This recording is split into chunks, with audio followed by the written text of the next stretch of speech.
Mas e aí, vamos lá. Será que tem mesa cast no Japão? Mesa cast? Ah, deve ter, cara. Fro. Fro. Podcast. Que maldade. Ué. É porque não tem o som do L. Não sei se você sabia disso. Sabia que em japonês não tem o som do L? É, por isso que várias palavras aqui que tem. Ah, Brasil mesmo. Palavra Brasil. É Brasil? Não, não tem do L. Mas daí eles falam como Brasil? Então, primeiro... Eles travam. Não. No encontro consonantal, eles botam um O, não sei, acho que é um O. Então, que nem BR. Consonantal, BR é um encontro consonantal, né? Encontro de duas consoantes. No meio, eles colocam um U. Então é Bu. Aí o RA tem Burá. O Z... Brasil. Mas esse som de Z, na verdade, lá é Z. Então é Buradzi. E como não tem o L, eles substituem pelo R. E aí tem o fim, um U também. Então é Buradziro. Mas acho que fala rápido, né? Buradziro. Alguma coisa assim, Buradziro. Caraca, mano. Olha, japonês é complexo, hein? Não, eu não sei japonês, mas isso aí foi o meu outro cunhado que contou. Que morou lá, morou um ano, ele me contou. Que é alguma coisa assim, Buradziro. Alguma coisa assim. Caraca, mano. Mas vamos lá, ponto alto então das suas férias no Japão, vai. Cara, foi tudo muito legal, cara. Foi muito bom. Tudo muito diferente. A comida é espetacular, assim. Ah, não, cara. Pô, eu não curto japonês. Você nem sabe. Você não gosta de sushi. Eu tô julgando pelo japonês aqui no Então, você não gosta de sushi.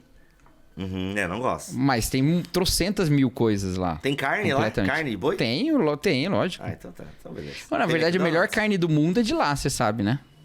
Que é a carne de Wagyu, o Kobe Beef, o Hida Beef, são tudo de lá. Caraca, agora são as melhores carnes. Cadê? Ó, a gente quer dizer, na verdade, eu comi um espetinho de Hida Beef, que vinha 5 pedacinhos assim, pequenininho, e dava uns R$15. Mas valeu a pena, valeu muito a pena, na verdade.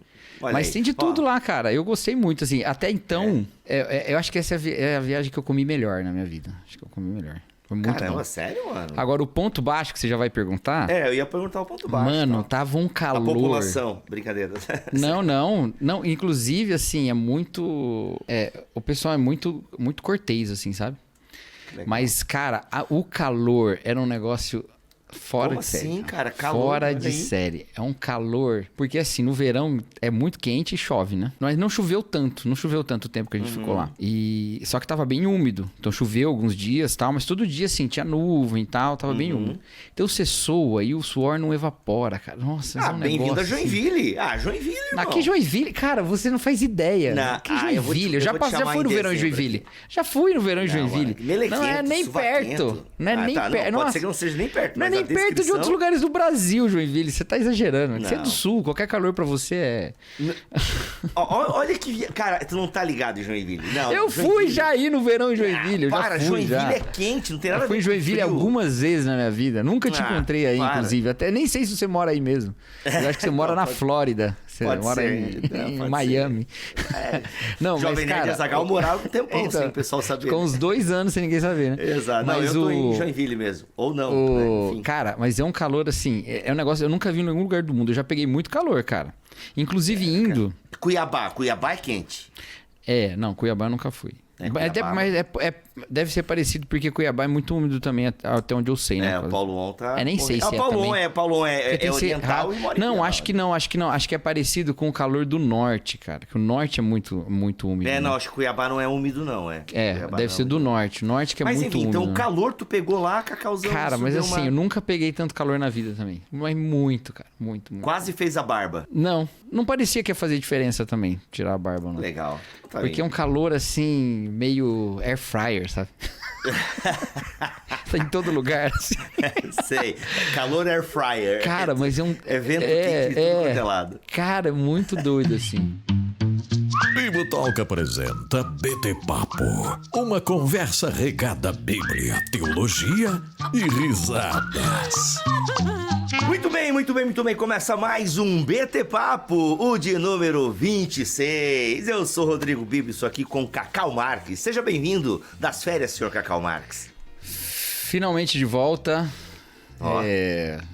Vocês ficaram com o Vitor aí um episódio sem eu estar presente, né? Mas olha agora a gente isso, conseguiu um episódio gravar. sem você. Mas algumas pessoas comentaram, pô, muito legal, mas BT Papo é Bibi e Cacau. Aí eu falei, pô, é verdade, faz mais sentido mesmo. Até porque a gente pode fazer outras lives, né, com os amigos, mas BT Papo criou essa marca aí. E aliás, Cacau, BT Papo sendo a porta de entrada, né, para muitas pessoas aqui no universo Bibotalk. Então a gente fica feliz aí em sermos essa porta de entrada para o Bibotalk, para o nosso podcast de Bíblia e Teologia, que tem mais convidados. Porque BT Papo também é Bíblia, Teologia e risadas. Na verdade, assim, você é um cara muito multimídia, né, Bibo? Como assim? Não, tem a galera que te conhece pelo livro e só pelo Exato, livro. só o livro. Tem a galera que te conheceu pelo livro e foi te seguir no Instagram. Exato. Tem a galera das antigas que conhece pelo podcast. E é aquela Exato. galera que fala assim, nossa, eu não imaginava como que você era, tal. Exato. Que não Tem a acompanham galera nas redes sociais, Tem né? a galera que entra pelo BT Papo. Então tem muita superfície de contato. Uhum. Legal, isso é bom, isso é bom. Eu vou contar uma história pro pessoal aí. A gente lá em... Dá pra contar? Dá, claro que dá. A gente lá em Fortaleza, no hotel, chegou depois do evento, né? Depois do último BT Day. Chegou no hotel lá, a gente tava conversando e tal, eu e o Bibo no lobby do hotel, assim. Aí vinha um rapaz assim, fala assim... Fala assim, você lembra disso? Lembrei. Eu não lembro o que ele cara, disse, mas eu lembrei da situação. Cara, você é o Rodrigo? Nossa. Mano, mas o Bibo foi muito rápido. Ele falou assim, não, cara, mas todo mundo fala que eu pareço com esse cara.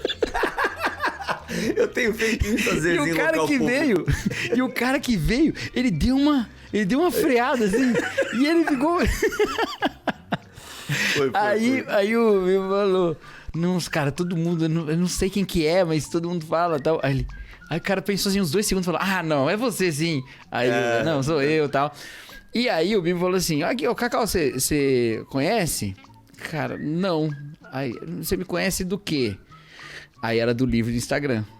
É Comprou verdade, o livro verdade. E foi ver no Instagram. Sério. Por isso que eu... entendeu? Não, muito legal, muito legal. Ser multimídia. E o Cacau tem que ser multi... Cara, o Twitter morreu agora, né, Cacau? Meio que oficial, né? Como é que você vai fazer agora? O Twitter... Quer dizer, existe uma outra coisa, né? O Twitter passou por uma metamorfose. Eu queria muito que o Threads desse certo. Eu queria. Porque é um Twitter sem o Elon Musk. Tem coisa melhor que isso. Exato. Mas podia ser melhor. Podia ser sem o Elon Musk e sem o Mark Zuckerberg, né? Mas entre os dois, prefiro o Maquito. Olha aí, olha aí. E aí acabou que... Mas não andou, né? Não andou, Faz tempo que eu não entro lá no Threads. Tá pra surgir uma nova rede social ainda. Vamos lá. Porque ninguém quer entrar também naquela outra que tem um nome estranho. O BT Book. BT Book. BTgram. Não, é BT Chat. Você lembra a rede social do Jovem Nerd, já que a gente já falou do Jovem Nerd aqui? Lembro, cara. Sky não Nerd. Foi pra frente também. Sky Nerd. Eu fazia Sky parte, Nerd. eu tinha conta no Sky Nerd. Cara, mas eu vou te falar a outra que eu mais gostava, que era do Irmãos.com.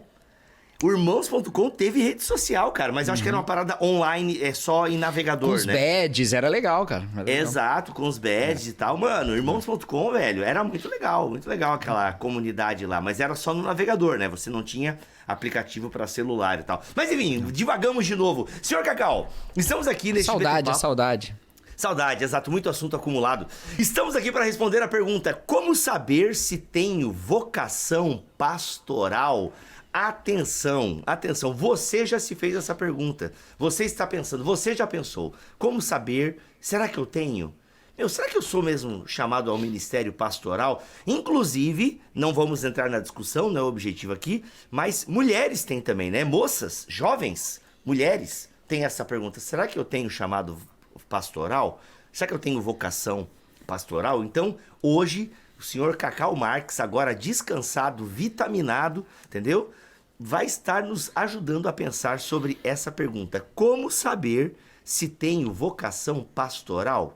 E aí, Cacau, por onde começamos a responder uma pergunta que é complexa? É complexa. Então, né? Eu não sei se eu sei dar uma resposta completa sobre isso, porque tem muitas divergências a respeito desse tema de uma teologia da vocação, né? Mesmo a partir de textos bíblicos, né? Então, por exemplo, Paulo fala sobre alguém almejar o episcopado, né? E que isso é uma coisa boa, mas também fala, não quero muitos de vós serem mestres, e no contexto ali, do jeito que está escrito, muito daquilo que ele está falando se aplica a pastor também, não só a mestre, né? Então, é mestre num sentido, me parece, tá? Que é mestre num sentido mais amplo, não só aquele que fala assim, não, vou trabalhar com educação cristã. Não, é todos aqueles que ensinam a respeito da palavra de Deus, né? Em vários ministérios diferentes. E ele fala, cuidado, porque você está na posição de falar, você vai ser mais julgado, né? Mas ao mesmo tempo ele fala que é bom desejar esse ministério. Quando ele fala Timóteo, pessoas... né? Quem almeja o episcopado, boa exatamente. Coisa almeja, né? Isso, e também manda buscar os melhores dons, dentre os quais está ali, né, o de profecia, né? E aí cada um interpreta também de uma maneira diferente. Mas assim, e aí surgem muitos debates. Algumas pessoas vão falar de um certo chamado específico, quase que como uma coisa meio das narrativas do mito do herói, né? Um dia lá que chega o chamado, né? O chamado para aventura, e você vai lá, quando né? você fala do mito do herói, mas eu lembro já do Antigo Testamento, né? Porque no Antigo Testamento a gente parece ter uns chamados que até parece um pouquinho a jornada do herói, assim, lembra um pouquinho, né? Essa ideia, assim... Acho que alimentou esse arquétipo também, né? São textos muito antigos. Porque né? a gente tem Moisés, né? Tem uma resistência ao chamado. A gente tem grandes homens de Deus e até mulheres, mas... Não Guaraná, viu, gente? Não é cerveja não, viu? É Guaraná, é Guaraná. Mas se fosse cerveja também... Não, eu soube de uma família crente muitos anos não pode atrás. beber no trabalho, tá certo. Quem contou foi o filho do pai da história. O pai, quando ia com os filhos num restaurante, lanchonete, alguma coisa, falava, se for tomar coca, pode tomar no copo, mas se for tomar Guaraná, vai trazer na xícara, que é pra ninguém achar que meu filho tá tomando cerveja. Isso é do grego estratégia. Mas seria ainda mais esperto a pessoa tomar cerveja na xícara, né? Que ia tomar e ninguém ia saber. Exatamente. Mas vamos lá. Então, tem essa ideia de uma resistência, né? A gente tem no Antigo Testamento personagens que tem uma resistência ao chamado, tipo, poxa, eu não, e tal, né? Então, existe um pouco essa resistência. E também, ao longo da história da igreja, a gente ouve, né, falar de homens, principalmente, tal, que geralmente é a figura que mais tem destaque ao longo da história, de pessoas que não queriam isso. Senhor, não quero, chama outro e tal. Então, a gente tem um mas aí que eu tô ideia, falando, né? Essa discussão sobre a vocação, você vai ter gente que vai dizer assim, cara, todo mundo foi chamado para fazer alguma coisa no reino de Deus, vê o que você é mais adequado e vai. Exato. Outras pessoas vão pensar assim, não, tem para um ministério integral. E aí, por integral, nem tô falando de sustento integral, tá, gente? Eu tô falando assim, de ser aquilo que você dedica a sua vida como sendo a sua principal maneira de atuar no reino. Ou faz a maneira de atuar no reino principal da sua vida, né? Em termos assim, você não tem uma profissão que também é exercida por outras pessoas de outras religiões. Você tá, né? Uma questão que tem a ver com uma fé específica. Isso seria uma vocação específica e tal. Então, as pessoas vão colocar essas questões em diferentes pontos, a vocação em diferentes pontos dessa discussão, né? Para alguns é uma coisa muito mais natural e ver aí, o importante é ser fiel a Deus e vai bola para frente. Para outros há uma questão específica para o chamado. Eu não sei com muita certeza posicionar qual é a realidade sobre isso. E eu não sei se é necessário a gente posicionar assim. Eu sei duas coisas. Eu sei a minha experiência e eu sei alguns preceitos bíblicos que apontam para a forma como isso se dá na prática, mas não tanto na parte, vamos dizer assim, teológica da coisa. Com isso quer dizer que a teologia do chamado, ela não é tão específica assim, né? Ou seja, tem não tão unívoca, né? Tem discussões sim. sobre isso e tal. Porque você não pode tomar o chamado de Moisés, o chamado de Jeremias, o chamado de Débora, o chamado dos discípulos, enfim, como você tem ali modelos, mas não são modelos no sentido que se reproduzem de forma igual. É nesse sentido, pois é, né? aí que é a pergunta, né? O quão entendeu? Exato. O quão é parecido ou não. É muito complexo. Eu acho complexo, sim. Eu acho, mas eu acho que é legal eu acho que assim... Então, Cacau, mas assim, tem algumas coisas que eu acho que são meio padrões, mas padrões que se repetem, né? Então, há um chamado, há uma disposição, há algumas características esperadas, não sei se é por aí mais ou menos que tu tá pensando. Por aí, Vamos exatamente. descobrir juntos, então, agora. Então, assim... aquele que está em Cristo recebe do Espírito Santo dons, tá bom? Mas os dons você só vai identificar conforme você está atuando, entendeu? Eu acho muito complicado aquelas ideias que fazem você primeiro descobrir qual é o seu dom, para então depois te encaminhar para alguma coisa. Cara, mete a cara, vai fazendo e o que dá certo, o que não é muito a sua, não é, entendeu? Tem que ter um pouco esse desprendimento também, porque às vezes a gente quer, né, o sonho em atuar no reino por essa área e no final não é isso que Deus quer de você. Ih, rapaz. Quem nunca viu aquela pessoa que sonha em cantar e ser do louvor e, mano, e a pessoa é ruim cantando, tocando, é complicado. Mas tem algumas coisas que podem ser desenvolvidas também. Eu vou querer levantar esse ponto lá no final, tá, Bibo? Boa, porque tem uma claro. pergunta de um ouvinte nosso que a gente pode aproveitar para falar aqui hoje. Muito legal. Mas, de qualquer forma, você vai ter mais aptidão para umas coisas, vai ter menos para outras. Algumas coisas vão ser mais naturais para você, outras menos. Isso eu tô falando no geral, em termos de ministério, entendeu? Então não se preocupa muito em encontrar aquilo pro qual você foi capacitado espiritualmente antes de você estar atuando, né? E se tem uma coisa que parece muito claro na Bíblia, é que ainda que capacidades dadas pelo Espírito sejam muito importantes, os dons sejam muito importantes, o que Deus espera em primeiro lugar e acima de tudo é um caráter transformado pela vida de Cristo, entendeu? Então, se você é movido pelo jeito de Jesus agir, pensar, sentir, né? Você vai contribuir na obra de Deus. Em alguns momentos você vai perceber que não é muito a sua, aquela obra específica, você vai para outra, mas você está sendo movido por um desejo de ser fiel a Deus. Muito mais do que o desejo de ocupar aquela posição. Aquela ali é a posição que eu quero estar, ali é onde eu quero chegar, então meu sonho é isso. E eu já vi algumas pessoas se consumindo nisso, né? E se consumindo em termos assim, abrindo espaço para todos os tipos de carnalidade, porque o seu objetivo não era ser fiel a Deus, o seu objetivo era estar numa posição, entendeu? E elas confundem. E assim, não eram pessoas que não eram sinceras. Eram pessoas que não eram esclarecidas a respeito do próprio mover do espírito, entendeu? E aí, se eu for ter que atropelar todo mundo para chegar no púlpito, eu vou chegar no púlpito completamente inadequado para ocupá-lo, entendeu? E não é esse o caminho de Jesus. Geralmente o púlpito tem esse encanto, né, Cacau? Geralmente o púlpito, e aí tanto na área da pregação como na área do louvor, o púlpito, ele tem um pouco esse encanto. E muitas pessoas, elas realmente querem chegar lá pelo querer chegar lá. No sentido de estar lá e estar à frente. Não sei se geralmente, mas acontece bastante, né? Acontece bastante. É raro, mas acontece muito. Amo essa figurinha. Infelizmente, a uso com uma certa frequência. Então, assim... Então, é isso, assim. Vamos lá. Gente, glória a Deus que é Deus, Jesus, que vai julgar o coração de todos nós, né? Porque é muito difícil também você julgar o coração das pessoas, as intenções e tal. Ainda bem, né? Ainda bem que é Jesus. Porque se fosse fácil, significa que você ia estar julgando meu coração agora com toda facilidade, né? Exato, então. E a gente aqui na internet, as pessoas iam estar julgando nosso coração, né? Milhões de pessoas que nós não conhecemos, ia ser muito problemático. E a gente faz isso, né? A gente julga as pessoas e por isso que o nosso julgamento ele é muito errado e limitado, porque, assim... Então, quando a gente não tem acesso àquilo que a gente está julgando, né? Como a gente está afirmando aqui, eu e o Cacau, que existem pessoas que buscam o ministério por algo que ele representa e não pela fidelidade a Jesus. E como é que a gente sabe disso? A gente sabe disso, né? Porque a gente vê as pessoas, a gente pega nas nuances, a gente pega no papo e a gente pega quando a pessoa chega lá, entendeu?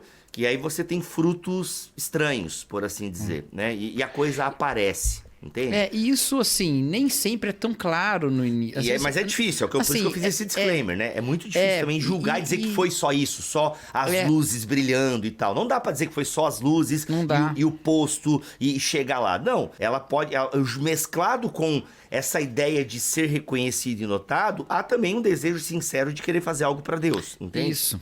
A pessoa, ela é sincera, ela quer, ela tá buscando e ela se convenceu de que aquilo é a maneira de servir a Deus, né?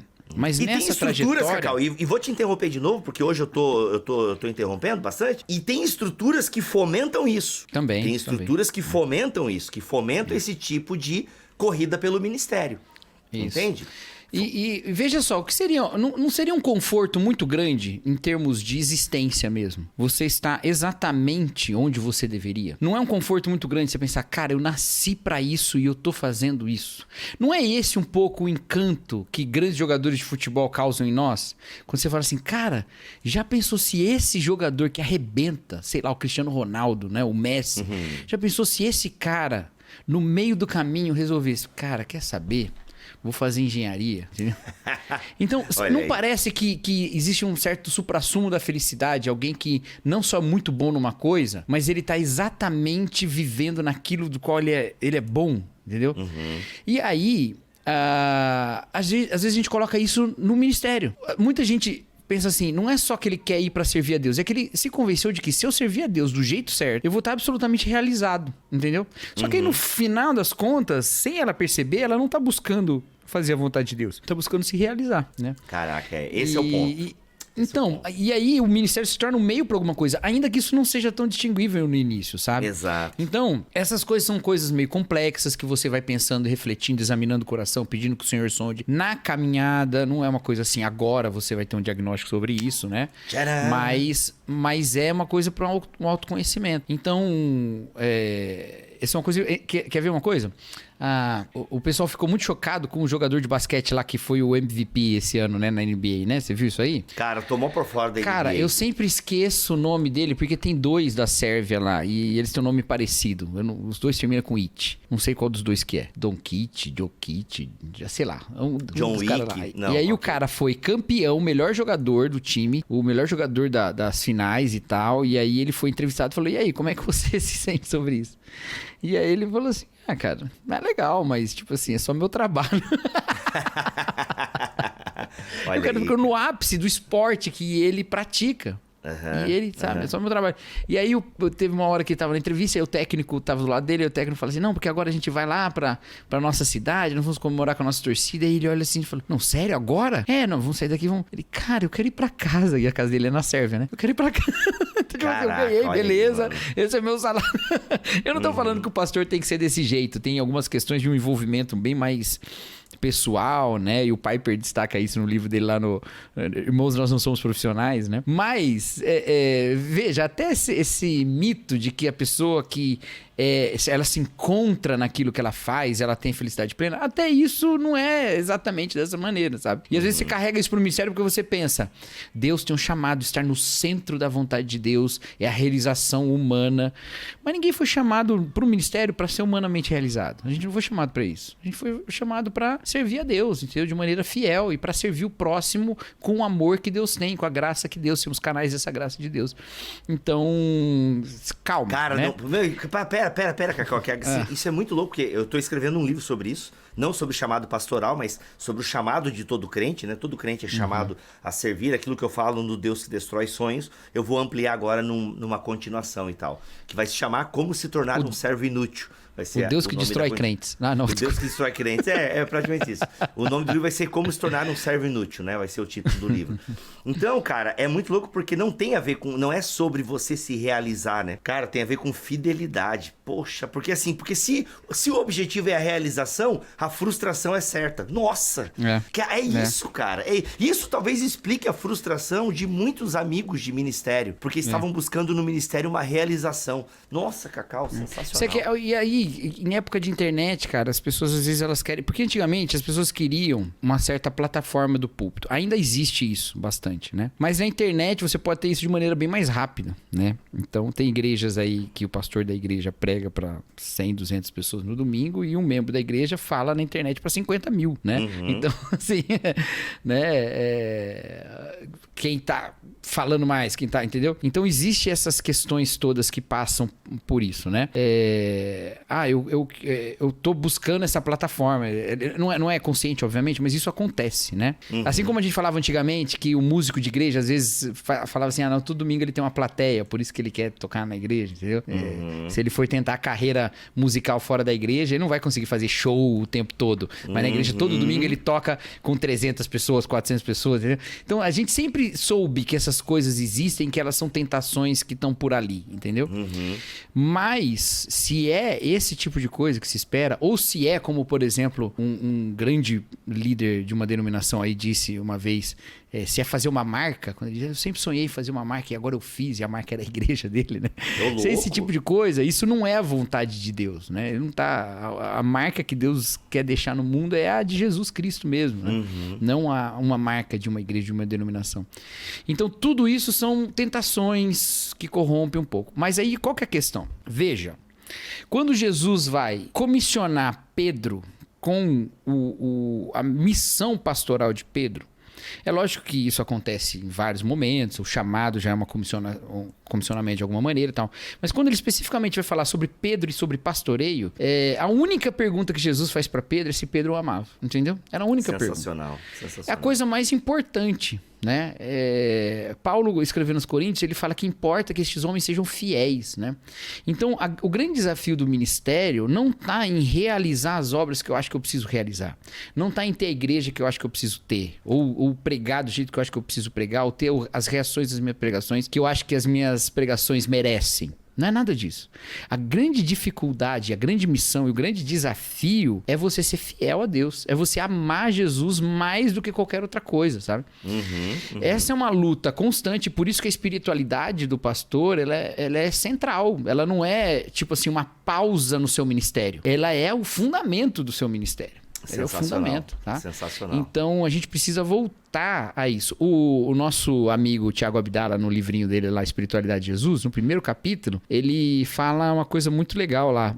Ele fala que Jesus, quando vai orar, naquele momento ali, depois de curar um monte de gente em Cafarnaum, ele vai orar e ele vai tão longe que todo mundo tá procurando ele e demoram para achar. E aí, por todo mundo, eu acredito que não estava falando de todos os discípulos, estava falando da cidade inteira, porque ele tinha, o texto fala que ele trouxeram todos os doentes endemoniados e ele curou a muitos. Então, não são só os discípulos, é todo mundo que queria o milagre. Então, estava todo mundo revirando a cidade e não encontrava ele, de tão longe que ele foi.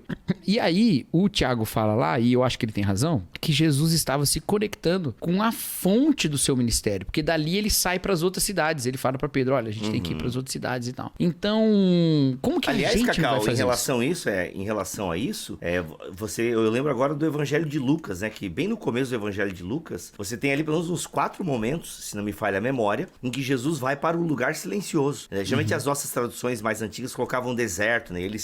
Mas na verdade ali o lugar é um lugar silencioso, ele se retira. Ele se retira para poder orar, buscar, né? Buscar o Pai, enfim. Apesar de que nesse texto aí a gente tá falando de Marcos, né? Sim. Que o Tiago Abdala usa. Tem paralelos, mas ele tá usando. O paralelo é esse, que você falou que ele se retirou para se conectar com a fonte do seu ministério. E ele faz isso em vários momentos da sua caminhada. É nesse sentido que eu trouxe aqui o Evangelho de Lucas, que ele se retira para um lugar silencioso para poder buscar o Pai. E aí a gente pensa assim, qual que é... Por que ele precisa fazer isso? É muito difícil você fazer essa pergunta olhando esses textos, porque esses textos, eles não dão muita explicação, não. Jesus foi orar e não fala meio porquê ou qualquer coisa, né? Mas quando você olha as tentações que são apresentadas nos evangelhos, a tentação do deserto e a tentação do Getsemane, eu gosto de pensar que o Getsemane é uma tentação, já que ele coloca, seja feita a sua vontade, não a minha, então parece que tem um certo conflito ali. Nas duas... Palmas pro Mel Gibson, porque essa cena em Paixão de Cristo, linda, eu acho muito boa. Nas duas, o grande desafio é não fazer da missão algo sobre si mesmo, ou não, vamos dizer assim, não decidir ou tomar a missão apontando para si, né? E saindo da sua missão de entrega, né, de Jesus, né? Nas duas tentações é o que acontece, né? Transforma as pedras em pães, né? Ou tu te dares prostrado me adorares, essas coisas, né? E lá no final, ir pra cruz ou não ir pra cruz, né? Então, não me parece exagero pensar que em todos esses momentos em que Jesus está indo diante do Pai orar, ele está E especialmente você pensar de Cafarnaum, com todo mundo admirando ele, procurando ele, e ele se afasta e vai orar, ele se afasta de todo mundo. Não acho que é exagero pensar que Jesus está ali fundamentando-se. E isso independente de você achar se Jesus era pecável ou não, né? Não tem nada a ver com a impecabilidade de Jesus, essa discussão. Tem a ver com essa demonstração de que, olha, eu preciso lembrar, ou eu preciso reafirmar constantemente a realidade do fundamento da missão e da minha obra, né? E isso é verdade para nós também. Por isso que a pergunta de Jesus para Pedro, tu me amas? Ela direciona o coração do pastor. O pastor tem que amar Jesus. Então a primeira coisa, Cacau, dentro dessa nossa explanação aqui, até pra gente poder responder a pergunta com tópicos, a gente tá fazendo elucubrações bem legais. Então esse primeiro ponto seria amar a Jesus. Como saber se eu tenho vocação pastoral? Amar a Jesus. Obviamente que isso é uma vocação para todo cristão, né? Mas principalmente para aquele que, de alguma forma, tá ventilando essa ideia, ou a própria comunidade ventila sobre ele. Olha, sinto um chamado pastoral em você aí. Então, aí que tem um lance. Porque não é só isso, né? Jesus fala, tu me amas? Amo. Então, apacenta as minhas ovelhas, né? O amor na Bíblia, ele nunca é um amor, assim, só de palavras, né? Ele deve ser... Não é um conceito, né? O amor não é um conceito, uma ideia. O amor é algo que define uma forma de viver, né? Então, define as práticas, né? E aí você fala, não, eu amo a Deus, então como é que eu vou amar a Deus? E aí Jesus já deixa muito claro como é que um pastor faz isso. Ele apacenta as ovelhas, né? Paulo, quando ele tem o encontro dele com os presbíteros de Éfeso, lá em Atos capítulo 20, ele fala assim que...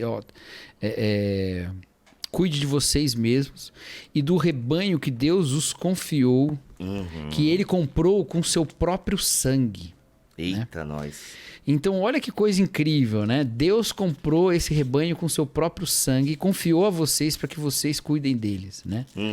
Então, se Deus é valioso e o sangue de Deus é valioso, e você crê nesse valor, então você tem que entender o tamanho da missão, que é cuidar dessas ovelhas, não cuidar de outras coisas, né? Então, e há muitos modos diferentes da gente desviar a missão com uma capa de boa intenção. Por exemplo, veja lá a igreja de Éfeso, né, em Apocalipse. Eles resistem aos hereges, certo? Mas eles abandonam o primeiro amor, né? Eles resistem aos hereges. Então eles são muito firmes com a doutrina. Mas nessa firmeza doutrinária, eles abandonaram o primeiro amor. Porque sabe uma coisa? A doutrina ela é uma coisa maravilhosa para apacentar o rebanho. E a doutrina contaminada mata o rebanho. Então se você ama o rebanho, você cuida da doutrina. Ótimo. Mas às vezes você cuida tanto da doutrina, porque o rebanho que corrompe a doutrina. Então vamos lá, vamos supor assim, você tem uma criança que você cuida dessa criança e você tem um remédio que você tem que dar para ela. Mas esse remédio ele tem que ser muito puro. E aí a criança, às vezes quando você vai dar o remédio para ela, ela põe a mão, alguma coisa, e você tem que jogar aquele fora, pegar outro, dar, né, até ela tomar o remédio. Quem é que tá mais atrapalhando você manter o remédio puro? O próprio paciente. Então chega uma hora que você fala, quer saber, não vou dar remédio nenhum, vou cuidar da pureza do remédio, entendeu? É isso quando a gente se preocupa com a doutrina e atropela as pessoas. Porque as pessoas, elas vão corromper a doutrina, elas vão falar besteira, elas vão fazer confusão com isso. E é sua missão mantê-la pura, é sua missão cuidar dela para que seja a verdade. Contudo, você não pode fazer isso acabando com as pessoas. Exatamente. Entendeu? Às vezes a gente na igreja fala assim, nossa, nossa, eu não quero que esse tipo de gente, ou gente com esse tipo de pensamento chegue aqui na igreja, porque vai atrapalhar tudo aqui. Não, você tem que ensinar. É gente que está precisando da verdade, né? Então, eu acho que é algo parecido que acontece lá em Éfeso. Eles têm um zelo doutrinário muito forte, mas eles atropelam as pessoas. Assim, não diz que eles atropelam, mas diz que eles abandonaram o primeiro amor. Pelo menos eles não amam como eles deveriam, né? E isso pode acontecer com os pastores, sabe? E aí que entra aquele assunto que eu falei que nem tudo é profissional no pastoreio e no pastorado, porque Paulo, quando vai ensinar Timóteo a ser um bom pastor, ele fala que ele deve tratar as mulheres mais velhas como se fossem suas mães. Ele coloca os vínculos, as mulheres jovens como se fossem suas irmãs, sabe? Os homens mais velhos como se fossem seus pais. Ele coloca tudo em um vínculo familiar. Isso aí é envolvimento pessoal. Se a gente fosse falar disso, eu vou falar bem rapidinho, mas a gente poderia fazer um programa só sobre isso. Envolvimento, ele cola a gente. Então, quando rompe, rasga, pastores são meio rasgados e meio remendados. Entendeu? Olha aí. Porque ele tem um envolvimento pessoal que às vezes é arrancado, sabe? E não tem muito o que fazer, entendeu? Porque o corpo do Cordeiro foi partido por nós. Então quem somos nós para, né, negar nos envolver com as pessoas com o amor de Jesus Cristo? Não, não tem outro jeito de ser pastor senão dessa maneira.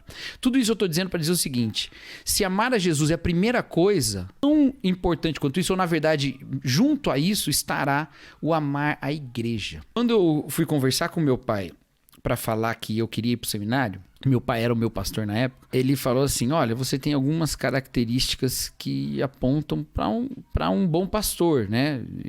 Ainda que nada disso seja requisito, porque o Espírito vai, né, manifestando uma série de coisas em você e moldando, né? Mas ele falou: você tem uma série de coisas. Uma delas é que você ama a igreja local. E isso é verdade, assim, né? Eu sempre gostei de igreja, nem sempre pelos melhores motivos, mas eu sempre gostei, sempre gostei. Às vezes por bons motivos, às vezes não tão bons, né? Então, não adianta, cara. Não adianta. Você pode ser um grande servo de Deus em outra área, mas para ser um bom pastor, você precisa amar a igreja de Jesus Cristo. E, Cacau, né? E aqui um parênteses. E aí eu falo igreja local porque é a expressão mais próxima, mas é amar a igreja mesmo, entendeu? Exato. Mais do que a local, né? Exato. Cacau, e eu lembro quando eu tive uma conversa com a minha esposa, a Xanda, sobre igreja e plantação de igreja. Em 2018 eu estava numa crise ministerial com o ministério onde eu estava. Inclusive onde eu fui ordenado ao ministério pastoral, né? E eu tava em crise nessa igreja, porque ela sofreu uma séria, né, uma mudança muito grande e tal. Enfim, né, uma longa história. Mas o que acontece? E aí eu tava pra sair dessa igreja, por conta de uma série de coisas. E aí tava naquele lance, entendeu? Tipo, plantar igreja. Aí muita conversa com amigos meus, plantadores e tal. E obviamente comecei a envolver a minha esposa nessa conversa, porque esposa de plantador tem que pegar junto, né? Ela vai sofrer também. Ela é minha esposa, imagina, não tem como ela não vai ficar intocável, né? Ela vai respingar nela essa decisão de plantar uma igreja e tal. Ela vai estar junto comigo, ela é uma peça importante e tal. E aí a Xanda falou: amor, o que tu decidir, eu tô dentro, tu sabe que pode contar comigo, dentro das minhas limitações e tal. Agora é o seguinte, amor, eu vou te dizer uma coisa. Se tu quer plantar a igreja, tu vai precisar amar mais as pessoas, entendeu?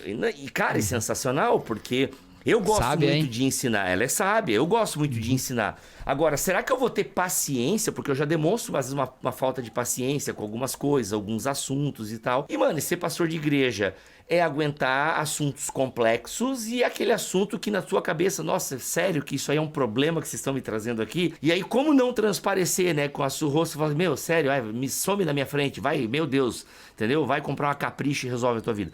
Então, assim, se tem alguém que me conhece, é a minha esposa, né? Então, assim, e ela falou, amor, tu é muito bom, né? Tu prega muito bem, tu ensina muito bem, tu é um cara querido e tal, só que tu não tem paciência, né? E tu vai ter que amar mais as pessoas. E isso vai querer isso requer que tu tenha mais paciência com as pessoas, né? Então, e aquilo foi muito importante ela ter falado, porque às vezes acontece isso, você é bom numa coisa, eu acho que eu sou bom comunicador, eu acho que eu prego razoavelmente bem e tal, então, ok, isso é uma coisa importante para um pastor, né? Se comunicar bem, mas meu irmão, minha irmã, o se comunicar bem é uma parte importante do ministério pastoral, sim, mas o ministério pastoral, ele transcende isso, vai, né? E de fato, como o Cacau acabou de falar, amar as pessoas é uma parte bem basilar do ministério chamado pastoral. E isso é um dos motivos pelo qual nunca plantei uma igreja, porque me falta talvez essa paciência pastoral, me falta talvez, entre outras coisas, né?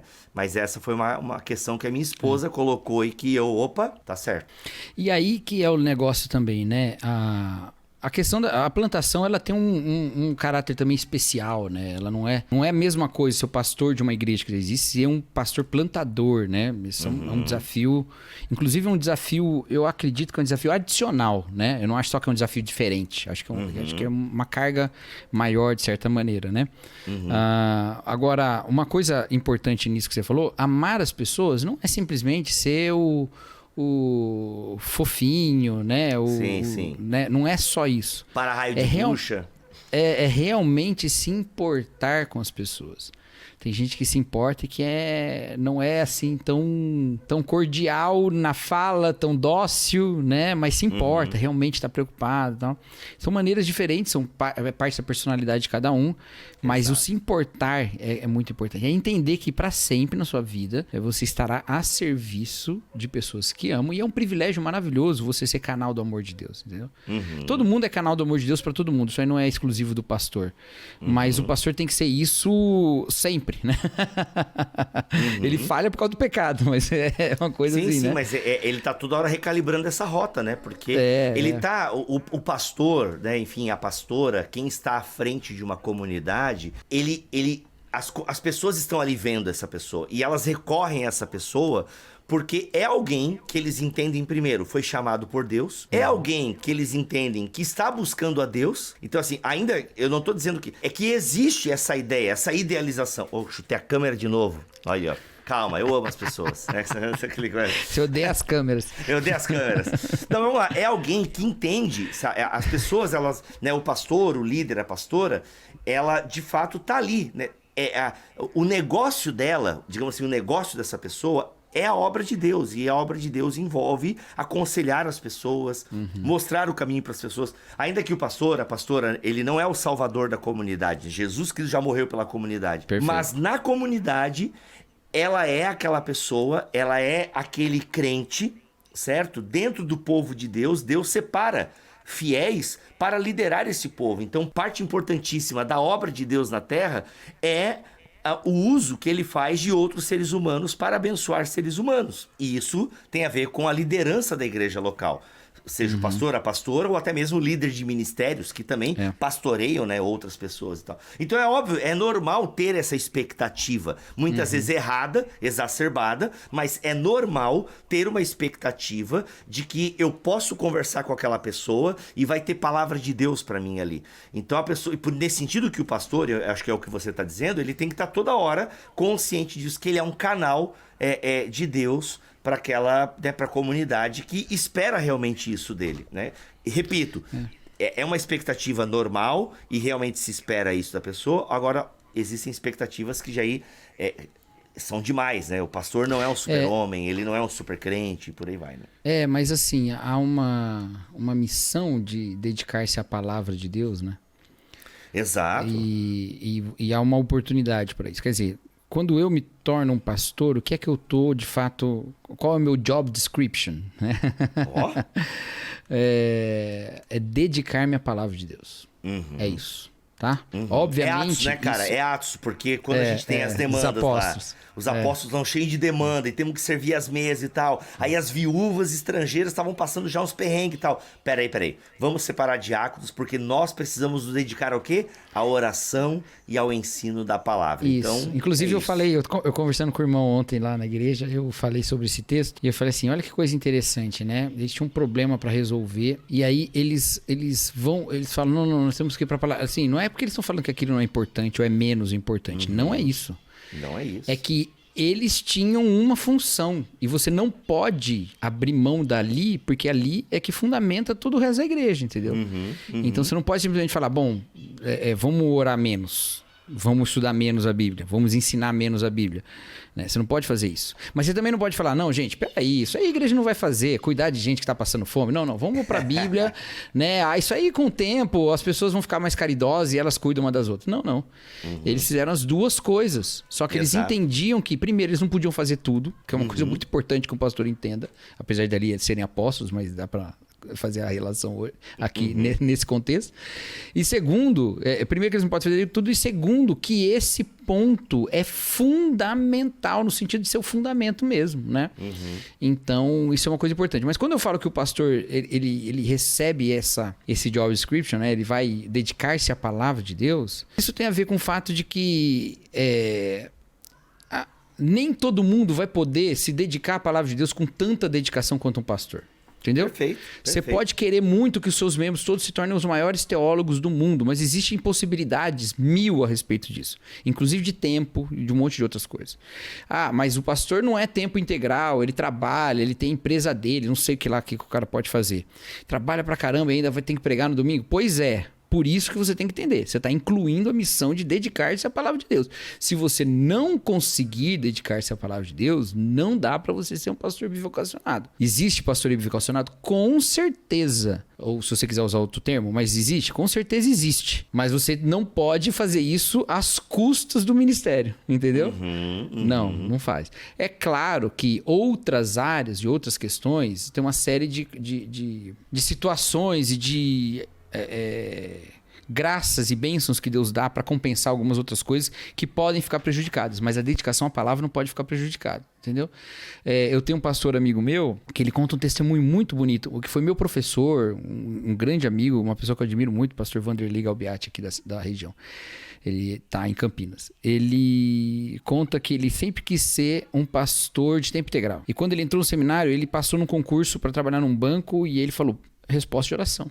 Vou trabalhar no banco, vou pagar meu seminário, é um bom salário e vou terminar e dá certinho em termos de horário, porque o banco tem horário, acaba, eu vou pro seminário, fico estudando, a ver se até melhor, eu vou ter tempo de estudo e tal e tal. E quando acabar, eu saio do banco, faço o ministério em tempo integral. E aí ele colocou isso quase como um sacrifício, né? Olha, não, inclusive vou abrir mão desse salário para ser pastor e tal. Só que aí, quando terminou o seminário, ele estava numa igreja que não conseguia sustentá-lo. E aí ele ficou naquela crise, mas não tinha me comprometido a deixar o banco e tal, e agora, né? Mas aí resolveu ficar até as coisas melhorarem, né? E aí, ele nunca esteve numa igreja que o poderia sustentar. Eita, olha aí. E aí um dia ele entendeu, inclusive ele participou de alguns processos bem interessantes de revitalização de igreja e tudo mais, né? E ele falou que ele entendeu que a vocação dele, na verdade, era ser o pastor de igrejas que não podiam pagar um pastor. Entendeu? Caraca, sensacional, sensacional. E excelente, sabe? E excelente. Então, tem essas coisas, entendeu? E num contexto desse, obviamente, que ele não vai estar disponível o tempo todo. Se você quiser bater um papo com ele no horário do expediente, não vai conseguir. Mas isso não é o necessário para um pastor. Você treina a gente para aconselhar, você, entendeu? Você faz um monte de coisa, claro, porque nenhum pastor tá 24 horas disponível, tá, gente? Nenhum. Porque se ele tiver, ele não tem mais nada na vida, né? Sim, sim. Nenhum tá 24 horas. Alguns são mais disponíveis, outros menos. Tudo bem. E alguns bem menos, tá? Mas, apesar disso, você pode fazer todo o ministério com tudo, né? Com as bênçãos que Deus dá para compensar essas outras coisas. E dá tudo certo. E a bola vai para frente. Agora, não pode deixar de dedicar-se à palavra de Deus. Nunca. Beleza. Você não pode pregar pior porque você tem um emprego. Entendeu? Aí mas, abandona. Eu peguei um desvio aqui, eu queria falar tantas outras coisas. Vamos longe aqui nesse BT Papo. Você tem gravação ainda? Meu Deus do céu. Hã? Você não tem gravação hoje? Você não tem gravação hoje? Você não vai viajar? Hoje eu tirei o dia para o BT Papo, para esse BT Papo mega. Mas vamos lá, Cacau, só tentar elencar aqui então. A gente tem amor por Deus, amor pelas pessoas e dedicação à palavra. E dedicação à palavra. Então a gente já tem aí aqui uns 3 elementos, isso. Tá? Agora, tem um ponto importantíssimo aí. Você precisa de um reconhecimento da igreja. Esse é o ponto. E aí é uma coisa que a gente insiste bastante no Bibotalk. A gente fala bastante sobre isso, né, Bibo? Toda vez que alguém pergunta alguma coisa sobre isso, a gente fala sobre isso. Exato. O Bibo responde bastante sobre isso no Instagram. Ah, por quê? Significa que a igreja tá sempre certa, eu tô errado. Não, às vezes a igreja tá errada também, mas você vai encontrar alguma igreja que reconhece o seu tom, entendeu? Por quê? A Bíblia fala de um ministério que é dado com imposição de mãos, né? Um ministério que é reconhecido pela igreja, cujos dons são vistos de alguma maneira, né? Então, há um certo nível do chamado que é um nível bem pessoal. Então, tem um nível do chamado que é um nível bem pessoal. Deus chama e você reconhece, o que seria isso? Seria mais ou menos assim, olha, eu tenho me dedicado à igreja, tenho gostado e eu gostaria, não só tenho gostado, né, mas tem sido frutífero, né? E eu quero realmente dedicar toda a minha vida para essa obra, né? Eu quero realmente me dedicar toda a minha vida para essa obra. Legal, joia. Contudo, se você esperar ter 100% de certeza, talvez você nunca tenha. Pelo menos a minha experiência foi assim.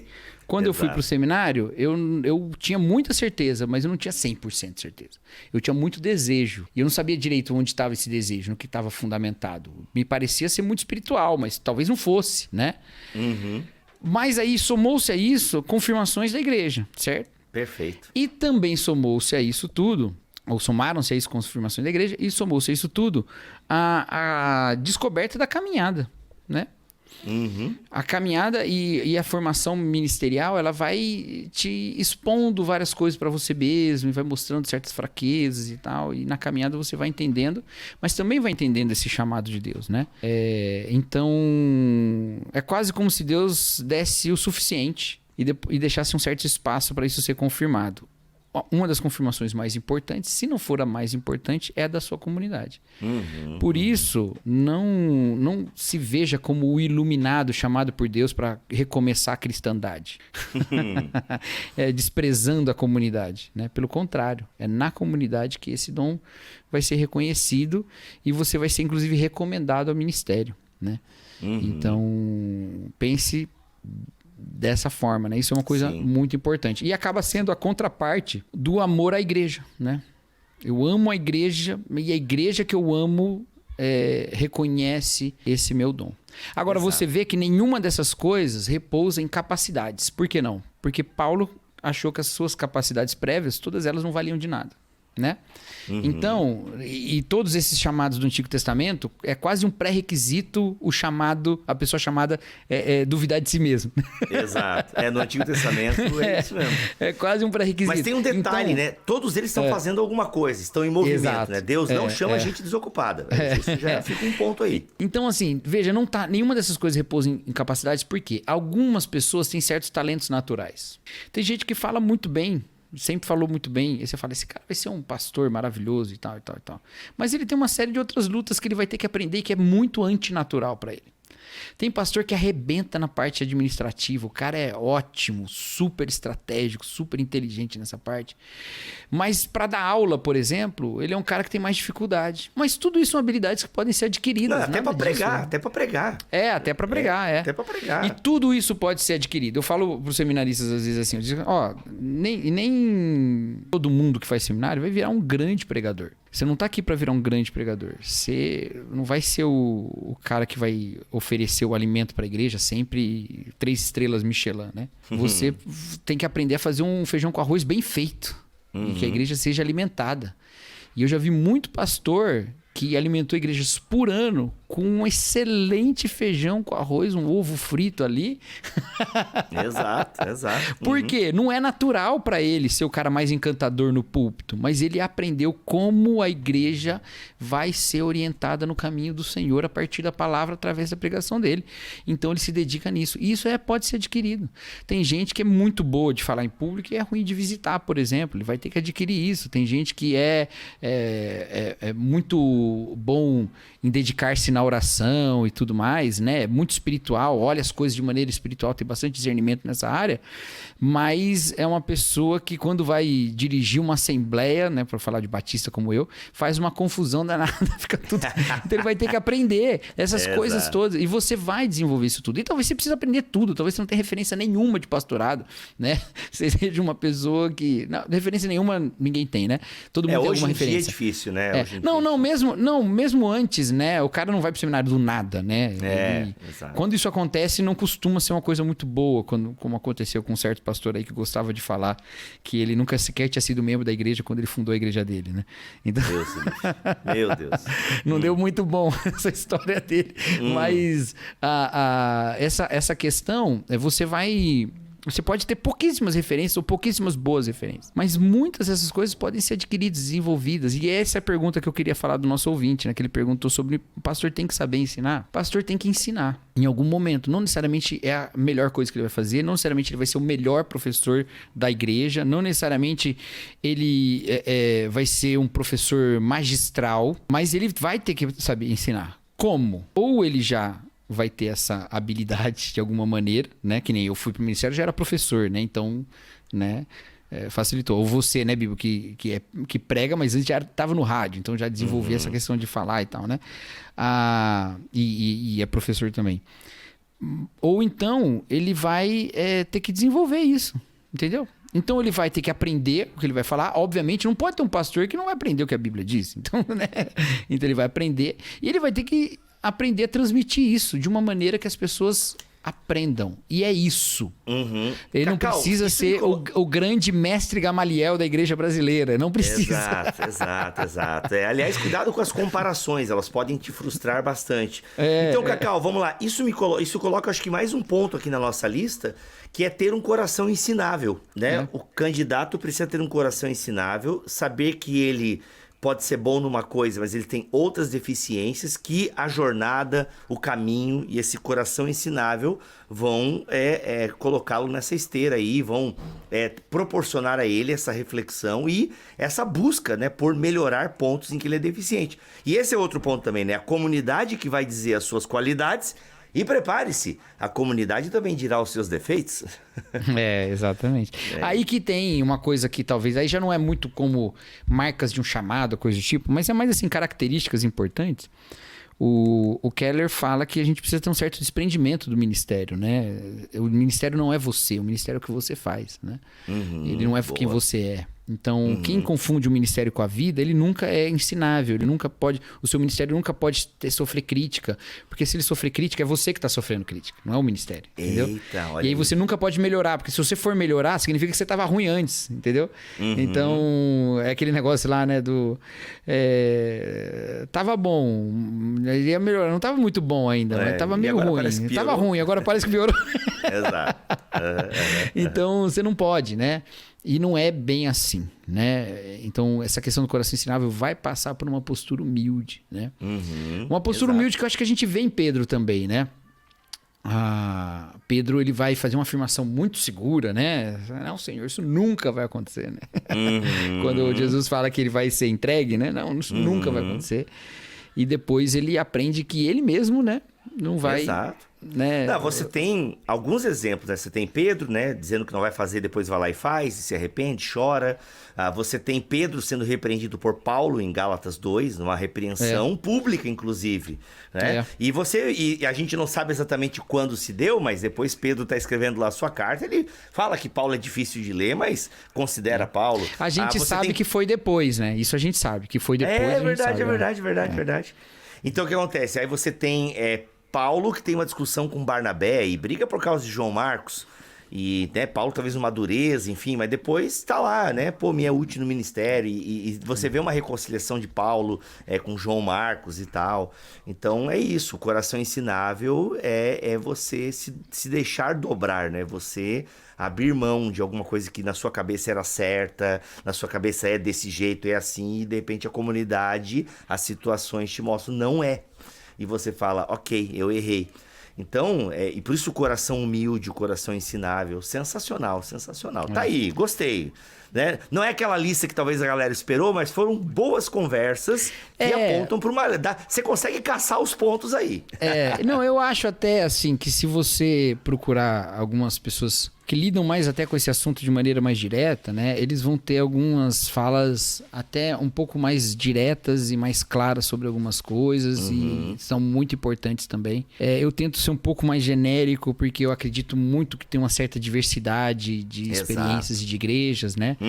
Mas eu acho que esses pontos são pontos muito importantes a se considerar. Ele é uma resposta completa? Eu falei no início, não sei se eu tenho uma resposta completa, né? Mas é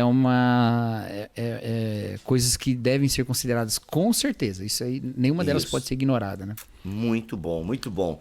É isso então, qual é a sua dúvida? Qual é a sua pergunta? Deixa aqui nos comentários do YouTube. Aliás, comenta, curte, né? Por favor, gente. Você gosta de BT Papo? Divulga, passa pra frente. Cacau, se a galera gosta da gente pensando, refletindo, vai gostar de ouvir a gente no BT Day, dia 16 de setembro de 2023. Estaremos lá eu, você, Guilherme Nunes, Karim Bomilcar e olha a música aí, ó. PC Baruch. Cara, que da hora, hein? Que da hora. PC Finalmente você arrumou esse slide, hein? Arrumei o slide. Não, agora tá tudo certo, na medida certa, inclusive. PC Baruch estará com a gente neste BT Day em 2023, dia 16 de setembro de 2023 em São Paulo. E Cacau, eu e você somos professores titulares aqui na EBT, a Escola Bibotalk de Teologia, com mais de 90 aulas gravadas, aulas ao vivo toda semana, vários e-books, grupo privado de alunos, teologia sem rodeios, e tá aqui o link na descrição do vídeo. Lembrando também que a gente vai ter agora encontros quinzenais de mentoria com o pastor Cacau Marques, vai ser sensacional. E olha só o que já tem publicado aí, além das aulas ao vivo toda semana. Dá uma olhadinha no que já tem publicado aqui na EBT. Olha quanta coisa legal, quanta coisa bacana você já tem para estudar e uma mensalidade assim, ó, bem barata mesmo, cabe no seu bolso e é um dos melhores investimentos que você pode fazer ainda em 2023. Então vem estudar na EBT comigo, o Cacau e os nossos amigos. Inclusive, Cacau, a galera tá olhando ali, ó, tem um módulo novo, hein? Hinos cristológicos do Novo Testamento, com a nossa amiga Cíntia, a professora Cíntia, aí mandando ver nos hinos cristológicos e tal. Então, vem estudar na EBT comigo, Cacau e os nossos amigos e amigas. Você não vai se arrepender e vai ser sensacional. Beleza? É isso, Cacau. Voltamos na semana que vem, se Deus quiser assim permitir. Fiquem todos na paz do Senhor Jesus. Até o próximo BT Papo, respondendo a sua pergunta. Tchau, tchau. E aí, Cacau, a gente consegue ficar mais parecido ou não? Você vai ter que melhorar muito pra ficar parecido comigo. Só um pouquinho, Rafa, que eu quero fazer exatamente como eu te mandei. Vai lá. Né? Então, primeiro... Só que, veja... Peraí, chutei tudo vai. aqui, peraí. Só um pouquinho, chutei tudo. Peraí, vamos lá.